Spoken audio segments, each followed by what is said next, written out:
Hi, it's Caleb with Terry Town RV. I'm here at a 2023 Jayco J-Flight 274BH, and we're going to do an orientation today. We'll start here in the front with your power tongue jack. On the left, you have an on-off switch for the light, and on the right, you have a retract and extend for the tongue jack. That way you can hook and unhook from your vehicle. If this were to fail for any reason, you can remove this cap. And there's going to be a crank. It's going to be the same one actually that you'll use for your stabilizers that we'll see in a bit. You'll stick that in here and you can manually crank this up or down. Behind that, you have your two 20-pound propane tanks with the regulator in the middle. Whichever way this is pointed is the tank you're using. Once one tank goes empty, simply turn it so it's pointing towards the other tank. And you have your location for your battery box here in your battery.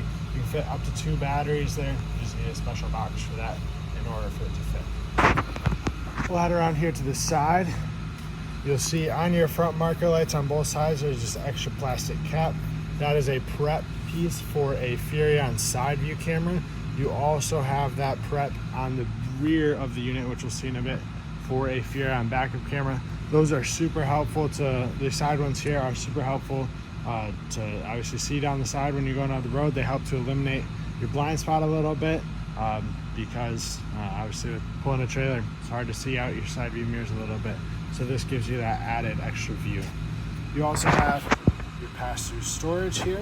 There's a few goodies over on the other side. We'll see those in a little bit. You'll notice there's one of your 4 stabilizers. There's one on each corner of the unit. Those are for stabilization only, not for leveling. So you're gonna level the trailer out front to back by raising and lowering your tongue jack, and you'll level it out side to side by putting boards or blocks underneath your tires. After you do that, you'll run your stabilizers down to the ground, put a little bit of pressure on them, and their job is to just keep the unit from moving around while you're going inside. You'll notice if you have your jacks up, you'll feel it wiggle and shake a little bit as you move around. That's just the weight shifting and everything. But those stabilizers help to eliminate that. You have a few stickers here with some vehicle information. There's tire pressures on there, your VIN numbers on there, gross vehicle weight, dry weight, stuff like that. So you have that for reference. You have your furnace exhaust here, so this is going to blow out hot air as you run your furnace, so you want to be sure you don't block it or touch it or put anything in front of it that could burn it from out. And you do also have a drain for your gray tank here. This is going to be for the kitchen sink. So you hook your hose up to there, pull your gray tank handle, and let that drain out. Once that's done, close it, put your cap back on, and you're all set there. You have the back side of your refrigerator here. This is just a vent to vent any gas fumes out. You do also have these 2 tabs that you can turn a quarter turn, and you'll be able to remove that vent and have access to the back of the fridge.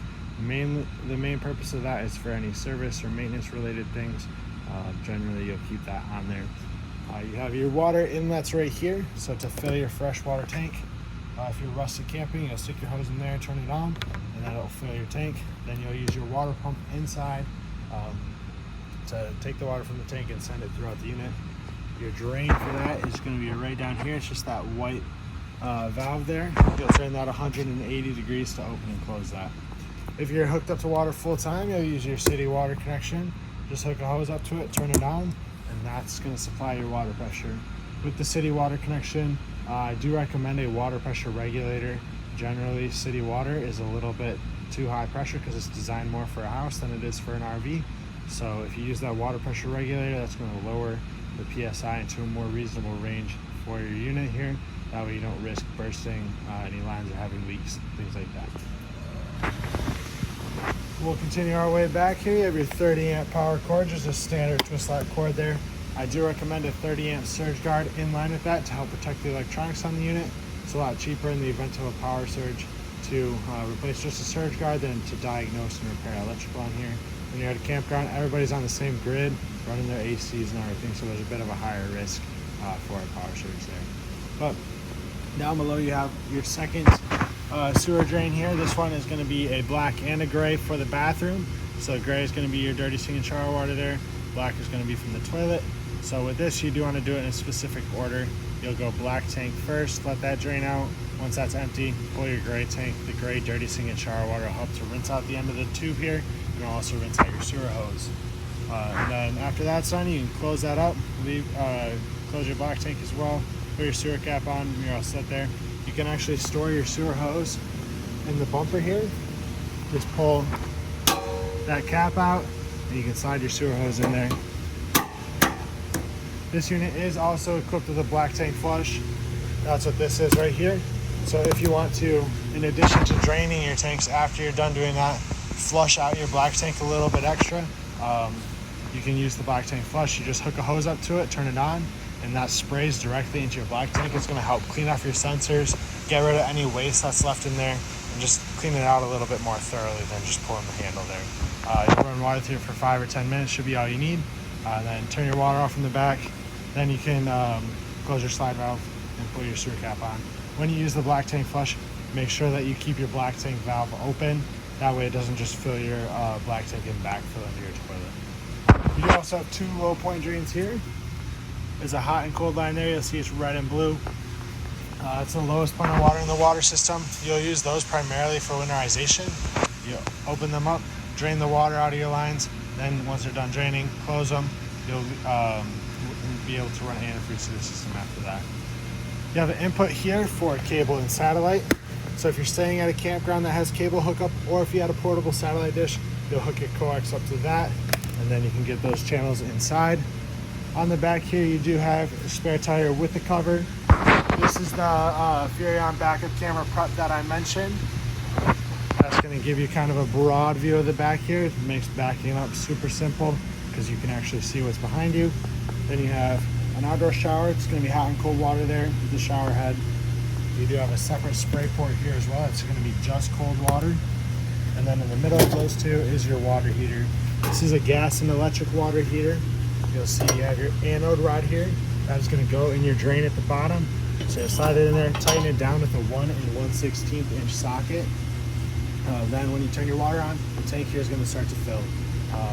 Before you turn it on gas or electric, you want to be sure that there's water in the tank. To do that, you can pull on your pressure relief valve here, and when water comes out, that's going to signify there's water in the tank, and you're good to turn it on.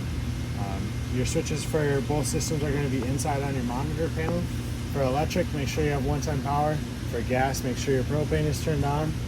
When you're all done using it, all done camping, I recommend you take your anode rod out and let the water drain out. Over time, that anode rod is going to corrode. That's completely normal. So the longer you leave it in there, the faster it's going to corrode. It corrodes so that the tank there doesn't corrode. It's a steel tank here. So if it didn't use the anode rod, that tank would eventually corrode and you get a hole in it. So that's what they use the anode rod for.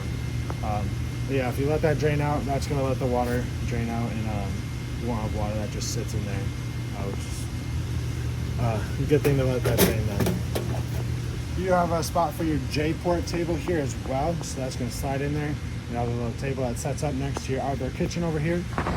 You have your ladder up to the roof, 250-pound capacity for the ladder. The roof is fully walkable. We recommend you get up there at least once a year to check your seals. Make sure there's no cracks, gaps, holes, anything like that you see. If you do see anything, if you use a self-leveling lap sealant to touch up those spots, that's going to help to seal those back up. And then for your rubber roof membrane, we recommend a rubber roof cleaner and conditioner. So you'll spray that on there, scrub it in, rinse it off. And that's going to help keep your membrane from drying out, cracking, shrinking, anything like that. And it's also just going to help keep your roof clean, which is a big thing up there as well. Here you have your outdoor kitchen. So it's going to be a mini fridge here with a little temperature control up in the corner. This fridge is 110 power only, so you do need to be hooked into your shore power in order for it to work.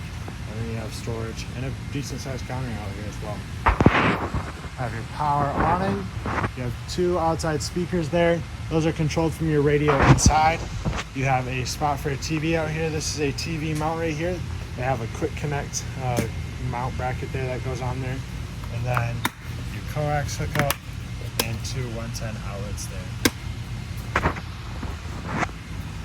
Next, you have your solid steps. With your solid steps, just be sure when you take them in or out of your doorway that your entry door is open as far as possible. You'll simply pick these up and swing them inside. They're going to latch on the left side here. If your door is not open all the way, this side here is going to hit your screen door and it'll scratch it and ding it up. And then you have adjustable legs on here, so you'll pull these pins and you can raise or lower the legs as needed. That way you can get them at the stairs as level as possible. We just pull on the release there for the lock so that we can set these down. And when you extend them or set them out, you want to be sure that the top of your step here is as flush to the silver kick plate there as possible. That way when your door closes, it's got the maximum amount of clearance to clear that bottom plate there. Then we have the other side of your passenger storage here. So this is the J-port and griddle for that. There's a little tabletop for the griddle to sit on there as well. This blue hose goes in that spray port that was on the back wall next to your water heater. And then this is your jack crank here that you'll use for your stabilizers, and also will be the manual way you crank up your tongue jack. That should be everything outside. We'll work our way inside now. Get a good view of everything in here real quickly. And up in the bedroom here. So we'll start here on the wall. You have a few controls. So 2 light switches. You'll see that's going to do all your ceiling lights in the main area. You do also have individual push buttons to turn those on and off. Then you have a second on-off switch. This is going to do your awning LED out here. So that turns that strip on and off. This will be your monitor panel here where you can check the levels of your battery, your fresh tank, your black, and your 2 gray tanks. You just push the buttons there and it's going to light up to what level it's at. As those tanks fill up, it'll correspond to the marking there. You have the switch here for your water pump to turn that on and off. So once your fresh water tank is filled, you'll come in here and flip that on. And then you have the switch here for your water heater on gas or on electric. You can run both of these at the same time or individually like I mentioned. If you're at a campground, I recommend just running off of electric. You're usually plugged into shore power there, and you don't pay for that shore power, so why waste your propane? It does heat up a little bit faster on gas though compared to electric. And then you have the switch here for your awning. So awning in, awning out. You just hold down the switch to extend and retract that. We'll step up into the bedroom here. So you are prepped for a TV here. That's what this sticker signifies. I do recommend you use a stud finder to find exactly where the backer is located. They don't always, unfortunately, square the sticker up on the backer, so it can be a little tricky to line that up without a stud finder. And then your connections are right up top there. You have your solar controller here on the wall for your solar panels that are mounted to the roof. It's preset to the battery type and the solar panels that you'll have. So you don't have to mess with anything. It's just going to show some diagnostics on it. It'll show your battery voltage, your amp hours, things like that. And then back here you have your breaker box and fuse panel. So everything is going to be labeled for you on the sides. If a fuse were to go out, there will be a LED that lights up next to the one that's bad, and you'll be able to see that through the little window here. You do also have an exit window here in case of emergency. Pull the red triangle tab there, that's going to pull your screen out, and then you can take your handle here and throw the window open. Otherwise, you can have it propped open like so for regular ventilation. Just be sure when you close it that handle gets seated in the latch properly. Otherwise, it can bounce out of there, and then your window will open up as you're going down the road. If we pick up on your bed, there's a little storage in here, and the bed is held up by struts, so you don't have to prop it open with anything while you reach underneath there. We'll head into the kitchen and living area now. So you have your keys here on your faucet. Everything is key to like with the exception of the outdoor shower. So the silver key here is going to do your entry door as well as your compartments. The black key will do the outdoor shower.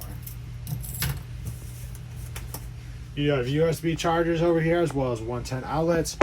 3-burner stovetop with a glass cover that just folds up like so. It creates a backsplash.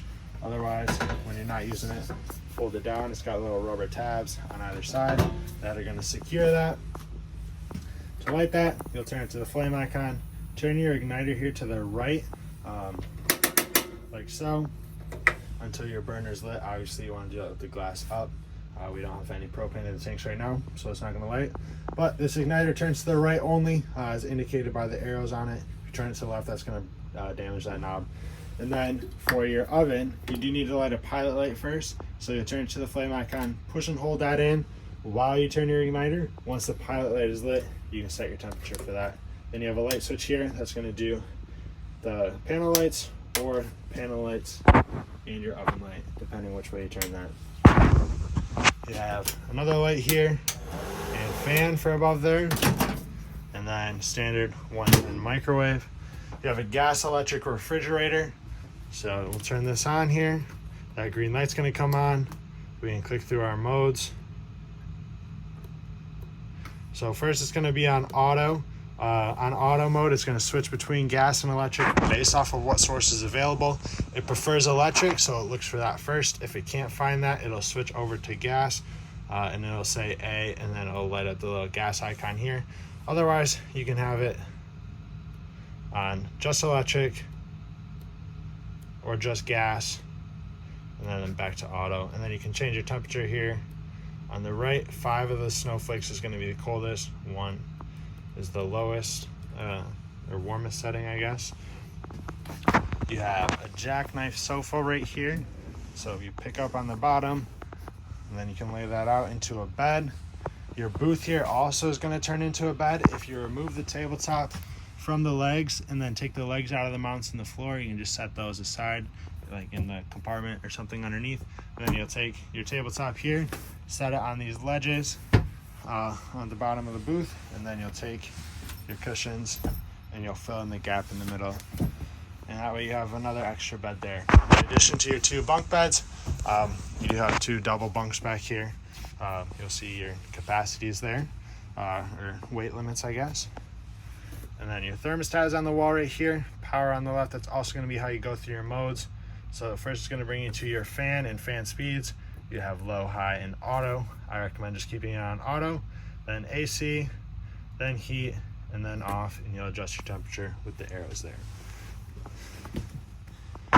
Close up your jackknife sofa here real quick. We'll put that back into a bed. Super easy to do. These cushions do just move around, so sometimes they'll fall off. So just be aware of that. We'll step into the bathroom. Have your toilet with the foot pedal flush. Halfway down brings water just into the bowl. All the way down will flush that into the tank. You have a good sized shower here with the full surround and skylight up above for a little extra headroom. You do also have a vent with a fan up top here. Pull on the T-handle, and then you can open that up. Your switch for the fan is right here. Just be sure when you close this that it properly sits in the grooves there, so that it's actually secure. Otherwise that'll bounce open. And you do have the light switch just inside the door as well. You have a USB charger here up on your top bunk, and you have 110 outlet down on the bottom. And then your main entertainment area here. So TV, and then your radio is just in the compartment to the left. So if we turn this on, we might not get any channels inside here in our warehouse, but do a scan here. Yeah, we actually do, which is great. You have your 2 zones here on the bottom. Zone 1 is inside, zone 2 is outside. You'll see those change to red when they turn off. It obviously also shows it on the screen. And then you have your different modes here on the right side. You also have USB and HDMI capability there as well. If you hit the power button once, that mutes it. If you hold it down, that turns it off. But that should be everything inside here. Hope this video is helpful to you. If you have any questions, please feel free to reach out. We'd love to get those answered for you. And thank you for choosing Tarrytown RV.